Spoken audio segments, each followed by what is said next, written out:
Peserta yang kedua, Bapak Andi Sumang Alam, SKM MKes, dengan inovasi Sahabat Jiwaku.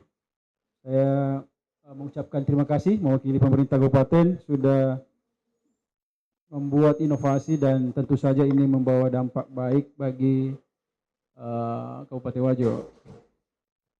Sama dengan tadi, waktu Anda 20 menit, tolong dimanfaatkan dengan baik karena jangan panelis di sini tidak memahami sehingga butuh penggalian lebih lanjut. Tapi kalau sudah dijelaskan dengan baik, tentu kita bisa langsung menilai saja. Gitu. Tapi kalau masih banyak yang abu-abu, nah itu yang membutuhkan pertanyaan lebih lanjut. Jadi waktu kami berikan mulai dari sekarang. Saya persilakan. Baik, bismillahirrahmanirrahim. Assalamualaikum warahmatullahi wabarakatuh. Yang terhormat Dewan Juri Inovasi Kabupaten Wajo, yang saya hormati panitia dan peserta inovasi. Baik, saya langsung saja. Alhamdulillah kami dari Dinas Kesehatan mengusulkan inovasi dengan judul Sahabat Jiwaku. Di sini sudah jelas dari judulnya bahwa kita bersahabat dengan penderita pasien jiwa. Itu secara untuk bahwa bagaimana kita mendekati pasien jiwa, bagaimana kita menjadikan dia juga keluarga, menjadikan dia sahabat kita untuk memberikan pelayanan. Makanya pendekatannya adalah pendekatan sahabat, artinya pendekatan yang lebih dalam lagi. Adapun tingkat kepanjangan dari Sahabat Jiwaku adalah bagaimana sinergi tenaga kesehatan bersama lintas sektor. Di sini sudah tergambar bahwa tenaga kesehatan tidak bisa menyelesaikan persoalan kesehatan jiwa sendiri. Makanya perlu dukungan lintas sektor untuk bersama-sama bagaimana menangani pasien-pasien gangguan jiwa. Nah, tentunya yang menjadi kebaruan di sini adalah tentunya dengan adanya kunjungan rumah. Nah, karena kita ketahui bersama bahwa ada beberapa pasien gangguan jiwa yang tidak bisa mengakses pelayanan kesehatan. Ya, salah satunya mungkin karena berkeliaran yang termasuk juga yang dipasung. Baik. Nah, kita ketahui bersama bahwa ya setiap hari memang gangguan jiwa ini semakin bertambah. Kalau kita berdasarkan ini prevalensi memang selain dari gangguan jiwa terdapat juga kecenderungan terhadap tekanan sosial, begitu juga ekonomi dan lingkungan. Tentunya ini berdampak individu yang mengalami gangguan jiwa. Kita ketahui bersama bahwa data gangguan jiwa di Kabupaten Wajo ini lebih 1.000. Untuk tahun 2025 itu ada 1.126. Untuk tahun 2026 ini di per Juli ini ada 1.082. Nah, ini tentunya luar biasa jumlah kasus gangguan jiwa yang ada di Kabupaten Wajo. Belum lagi kalau kita masuk ke karena ini selalu mengalami peningkatan. Ini mencapai 1,8 sampai 2% dari total penduduk yang gangguan jiwa ringan, sekitar 6,7%. Nah, berdasarkan data Pasung bahwa di Kabupaten Wajo kita dari tahun 2023 ada 14 kasus. Nah, setelah adanya inovasi ini Sahabat Jiwa, ini mulai kita terjadi penurunan. Jadi mulai dari 2023 ada 14, 2024 ada 10 kasus, 2025 11 kasus, dan untuk tahun ini sisa 7 kasus. Ini artinya bahwa memang ada penurunan kasus.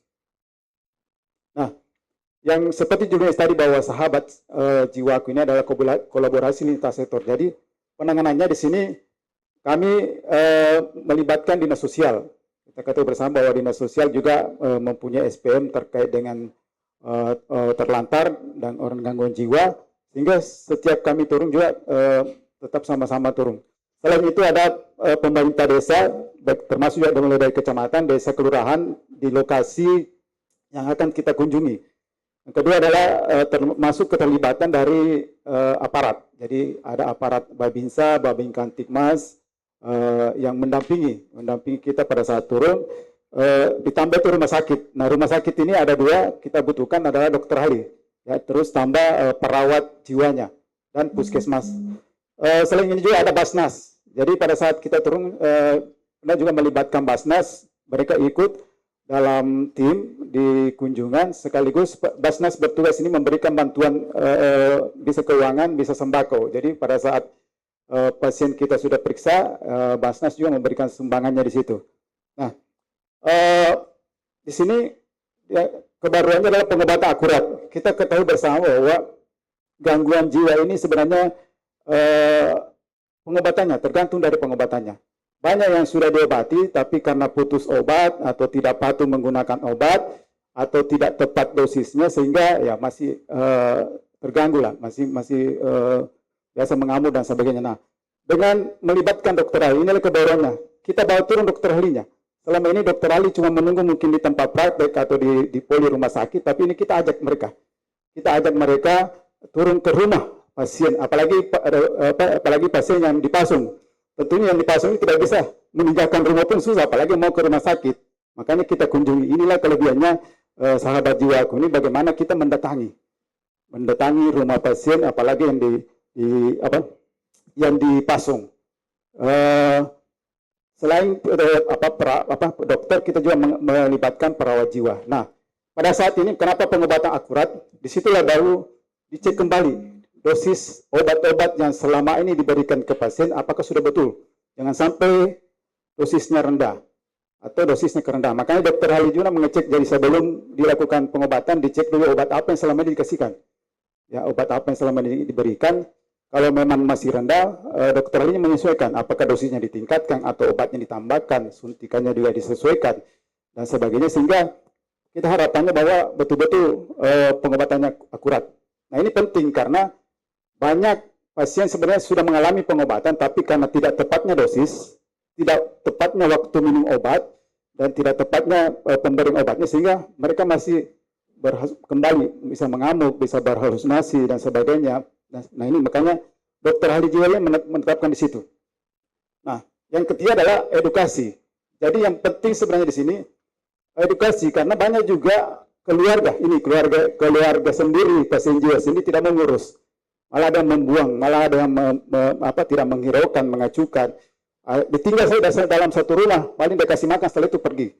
Itu pun seperti itu, malah banyak keluarganya tidak mau mengakui. Nah, ini tentunya makanya di edukasi ini kita melakukan pendampingan, bahwa yang sebenarnya berhak memberikan pelayanan ada keluarganya sendiri. Keluarga yang ada di situ yang harusnya bertanggung jawab memberikan pengobatan. Minimal pertama adalah memberikan makan. Yang kedua memberikan obat. Ya, karena ini juga pemberian obat ya harus memang sesuai dengan waktunya, sesuai dengan dosisnya. Nah, ini kalau dia lari lagi dari dosis, maka akan kembali lagi penyakitnya. Seperti itu. Makanya pendampingan di sini, makanya untuk di inovasi ini kita harapkan kita tunjuk di dalam satu keluarga itu menjadi pendamping minum obat. Ya, di situ apakah keluarganya, anaknya atau bapaknya yang di situ yang ada di dekat situ. Kalau memang tidak ada keluarga di situ, tetangganya. Jadi kita mengambil tetangganya untuk menjadi pendamping minum obat. Nah, ini yang makanya pendamping ini pun juga bukan bahwa cuma diberikan saja obat. Karena biasa itu gangguan jiwa, dia kasih obat, dia tidak telan, dia tidak minum, dia cuma taruh di bawah lidahnya, setelah tidak ada orang, buang lagi. Nah, ini makanya pendamping ini kita ajarkan bahwa pastikan bahwa obat yang diberikan itu sudah betul-betul dimakan dan sudah sesuai dengan waktu dan sesuai dengan dosisnya. Nah, ini makanya pendampingan. Selanjutnya itu edukasi bagaimana mengurangi stigma. Dan ini juga stigma terhadap gangguan jiwa itu kuat sekali, makanya banyak keluarga yang tidak mau mengakui karena stigmanya tinggi. Makanya lewat pendampingan ini, makanya kita upayakan bahwa mereka juga harus mengakui bahwa dia juga saudara kita, dia juga sahabat kita, dia juga keluarga kita, makanya perlu dukungan yang kuat. Nah, ini tentunya dengan kunjungan rumah, ini apalagi pasien dikunjungi tidak bisa ke vaskes. Nah, ini kita datangi, jadi berdasarkan data pasung yang ada di Dinas Kesehatan, kita datangi rumahnya pasien itu, malah ada yang disimpang di belakang rumah, kayak rumah WC umum itu disimpang, kasihan di situ. Ada yang di rumah yang sudah hancur, mungkin di videonya terkelihatan yang sudah hancur. Pokoknya kondisinya juga memperhatikan. Jadi kadang kami ke sana itu menangis lihat, malah kondisinya karena sudah gangguan jiwa, tempatnya tidak memadai, asal seadanya, penampilan juga lebih-lebih.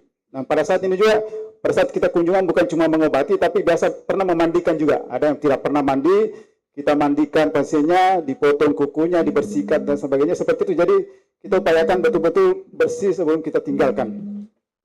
Nah, cara kerjanya bahwa kita di tim kabupaten, termasuk dinas sosial tadi, dinas dinas kesehatan, dinas sosial, puskesmas, rumah sakit berkumpul menentukan titik mana yang akan dikunjungi pada hari itu. Nah, di lapangan tentunya kita berkoordinasi dengan camat dulu, sehingga camat, pemerintah desa dan termasuk Babinsa kita rapat dulu. Jadi kita rapat dulu sebelum menentukan supaya ini juga ada karena bahasa juga itu kepala desa banyak tidak tahu ada warga yang seperti itu. Makanya kita panggil Babinsa juga. Nah, ada tadi data bahwa 2024 10 kasus dan 11 kasus di 2025 ternyata bukan persoalan naik ya, tapi ternyata pada saat kita turun baru dia mengaku oh ternyata ada seperti ini di sini. Dia tidak boleh munculkan, dia malu-malu. Maka setelah nanti kita berikan pelayanan baru dia mengaku oh ternyata ada di sini juga seperti ini. Ada pasien warga saya juga di Pasung, baru dia akui sehingga datanya bertambah seperti itu. Ini juga memicu kepala desa untuk membantu kita menemukan pasien-pasien yang belum kita temukan. Nah, makanya ada bertambah data di 2025 itu bertambah karena ada yang baru dikasih munculkan, selama ini disembunyi oleh warga desa. Keluarganya juga sembunyi, warga desa juga tidak tahu. Nanti pindah oh ternyata bagus datanya, dilayani, diobati, diberikan pendidikan dan sebagainya. Baru dia, oh datang ke juga akhirnya kita bertambah. Pada saat itu cuma 3 yang kita mau datangi, akhirnya menjadi 4 dan 5 seperti itu. Nah, terus kunjungan rumah, pengobatan, pemeriksaan, pemberian obat dan sampai pada suntikan, edukasi. Nah, ini cara kerja. Jadi seperti sampai kata dengan pendidik, kami tidak menggunakan aplikasi. Kami turun adalah pemberdayaan, turun kolaborasi seperti itu. Jadi tidak menggunakan aplikasi apapun. Nah, hasil inovasi ya seperti disampaikan tadi bahwa penurunan kasus. Jadi setiap tahun dari 14 ke 10, 11 sekarang insya Allah 7 terjadi penurunan kasus sesuai dengan tujuan kami 2 sampai 3 kasus per tahun. Nah, ini memang karena kita ketahui bersama bahwa memasung orang sebenarnya termasuk dalam pelanggaran HAM. Ya, ini juga menjadi tanggung jawab kita bagaimana mengurangi pelanggaran HAM. Tapi kita juga pada saat di lokasi mau memaksakan keluarganya dia takut karena jangan sampai mengamuk. Tapi misalnya kalau dia tepat dosis, tepat waktu, misalnya dia tidak akan mengamuk sebenarnya. Tapi makanya ini penting sekali dosis dan ketepatan waktu pemberian obatnya. Nah, ini makanya sehingga mereka sebenarnya beberapa yang sudah bisa lepas. Contoh di Tanah Sitola itu dia sudah bisa dilepas yang pakai kayak kayu besar, sakala itu sebenarnya sudah bisa lepas. Tapi karena masih takut mengamuk keluarga. Yang kedua, badannya lebih besar dari kakinya sekarang. Karena lamanya itu dipasung sehingga kakinya itu mengecil. Nah, walaupun sebenarnya dilepas dia tidak bisa berjalan. Makanya sebenarnya lepas saja tidak akan jalan gitu. Cuma karena keluarganya masih takut. Nah, makanya sekarang kita tetap upayakan untuk edukasi keluarganya untuk bisa minimal melepas walaupun misalnya di dalam rumah saja kalau memang dia tidak bisa berjalan. Terus kepatuhan. Harapannya meningkat memang dengan adanya PMO tadi pembantu minum obat ini, pendamping minum obat ini. Kita harapannya 70% itu dosis sudah sesuai, ketepatan waktu pengobatannya sudah sesuai 70%. Terus stigma. Nah, dengan edukasi tadi harapannya memang stigma terhadap gangguan jiwa. Makanya sekarang pasien-pasien jiwa ini keluarganya kita terus dorong untuk mendekat. Kita sudah mengadakan pertemuan keluarga pasien. Jadi setelah ini kita juga sudah mengadakan pertemuan caregiver namanya, pertemuan kepada seluruh keluarga pasien. Jadi kami undang seluruh keluarga pasien untuk memberikan edukasi, diberikan materi oleh Dr. Ali sama tim dari kesehatan bahwa untuk bagaimana mengurangi stigma ini. Minimal di keluarganya dulu, karena di keluarganya saya ini banyak stigma. Baik, terus dukungan sosial tentunya dengan ininya dukungan sosial, terus spiritual, dan termasuk juga bagaimana dukungan dari lintas sektor, termasuk Dinsos juga ada bantuannya biasa pernah diberikan, terus Basnas juga pernah diberikan. Ya. Saya pikir itu dari kami. Terima kasih atas perhatiannya. Terima kasih. Jadi inovasi ini khusus untuk yang dipasung ya? Yang sebenarnya yang dipasung lebih tepatnya dikunjungi. Kalau yang liar biasa society, tapi ada juga yang jalan sendiri biasa. Tetap dia dikunjungi kalau memang ditahu rumahnya, keluarganya ya. Kan yang dipasung itu sudah membahayakan. Mengapa tidak dibawa ke rumah sakit jiwa? Ya, saya jawab langsung. Ya, hampir sebagian besar yang dipasung sudah bolak-balik ke rumah sakit jiwa. Iya. Lepas lagi gitu. Ya. Kira kalau maksudnya rumah sakit jiwa baru lepaskan kalau sudah sembuh. Ya, ada jangka waktunya juga di sana.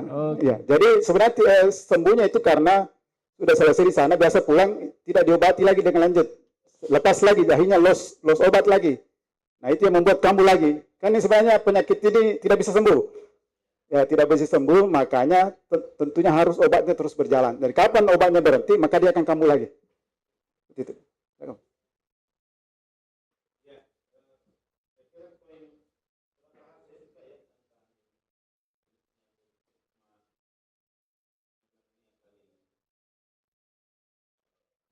bermasalah sesungguhnya karena ini dianggap aib dan seterusnya. Nah sekarang saya bicara tentang bagaimana keberlanjutannya. Satu, kemudian kedua, bagaimana Anda memastikan stakeholder yang sekian banyak mau dilibatkan akan terlibat secara aktif. Jangan sampai ini cewek-cewekannya dinas kesehatan saja. Biasanya selalu begitu. Ego sektoral ini selalu mengganggu. Nah, kira-kira apa upaya-upaya yang bisa dilakukan untuk itu? Pelibatan stakeholder secara efektif, satu, dan kemudian kedua adalah memastikan keberlanjutannya. Terima kasih. Terkait pertama keberlanjutan, tentunya ini sudah berjalan hampir 3 tahun untuk berlaku. Dulu itu kita masih menggunakan dokter ahli dari Bode. Kebetulan dulu dokter ahli jiwa kita tidak ada, makanya kita menggunakan dari rumah sakit Bone. Alhamdulillah, kita sangat bersyukur untuk Wajo sendiri sudah bertambah 2 dokter ahli jiwa.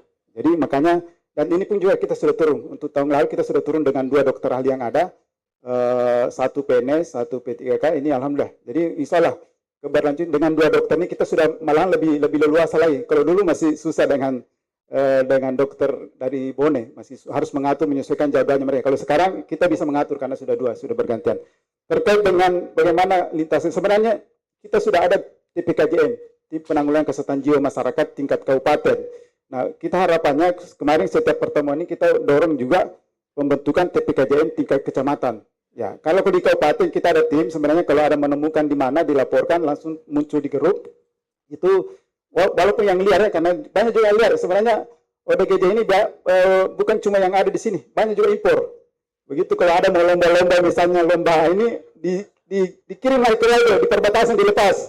Di Sumba negaranya seperti itu. Banyak juga kita temukan. Nah, itu biasa teman-teman temukan dari Satpol juga, dari Satpol, laporan Satpol. Jadi kita sudah mengatur alur, siapa menemukan lapor di grup, Satpol mengirim misalnya kalau dia tidak punya data kependudukan, dikirim ke Capil.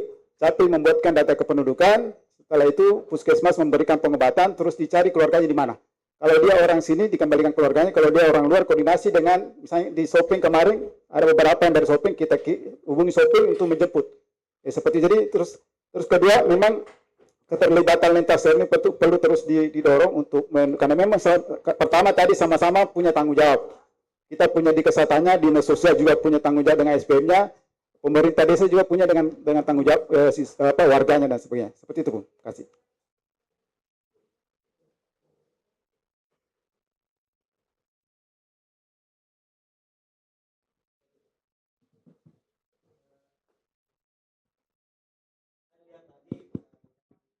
Digambarkan itu tentu ini memerlukan kolaborasi ya, karena banyak instansi yang harus kita libatkan. Nah, bagaimana Anda bisa melaksanakan inovasi ini dengan melibatkan semua stakeholder yang ada. Nah, yang kedua dari sisi daya dukung anggaran, karena saya yakin setiap kegiatan, setiap inovasi itu membutuhkan anggaran. Tetapi luar biasa suatu inovasi itu kalau tidak terlalu mengandalkan suatu anggaran, tapi lebih mengedepankan swadaya masyarakat. Nah, apakah inovasi ini butuh anggaran dan anggarannya bersumber dari mana? Saya kira itu, Pak. Baik, yang pertama adalah bagaimana melibatkan. Makanya kalau ini sebenarnya tim kecil ya, maka sahabat jiwa adalah tim kecil dari TPKJM. TPKJM itu adalah skala kabupaten yang memang melibatkan beberapa lintas sektor. Jadi cuma yang untuk sahabat jiwa ini kami cuma beberapa OPD termasuk tadi dinas sosial dengan Satpol mungkin kalau pada saat ada di lapangan. Terus kedua Basnas dan sebagai rumah sakit dan sebagainya. Jadi tidak terlalu besar, makanya untuk tim kecil ini yang kunjungan rumah ini tidak melibatkan semua, Bung. Cuma yang beberapa OPD saja. Nah, terkait anggaran, yang pertama bahwa kita ketahui bersama bahwa penanganan orang dengan gangguan jiwa ini masuk dalam standar pelayanan minimal. Tentunya kami selalu memprioritaskan anggarannya. Sama dengan karena kalau kami di kesehatan anggaran yang paling prioritas adalah anggaran SPM, standar pelayanan minimal. Tentunya salah satu SPM ini makanya anggarannya juga yang paling besar dari anggaran-anggaran lain. Nah, itulah yang membuat kenapa kami juga sangat bersemangat untuk selalu menganggarkan kegiatan ini, karena pertama daya ungkitnya luar biasa, yang kedua memang pendekatannya ini dan terus didukung dengan SPM. Ini makanya anggarannya kalau saya sih selama anggaran kita kuat, misalnya untuk ini sama dengan anggaran SPM TB dan sebagainya. Jadi misalnya dukungan anggaran tetap menjadi prioritas, karena ini sudah menjadi undang-undang bahwa yang menjadi prioritas anggaran SPM. Terima kasih.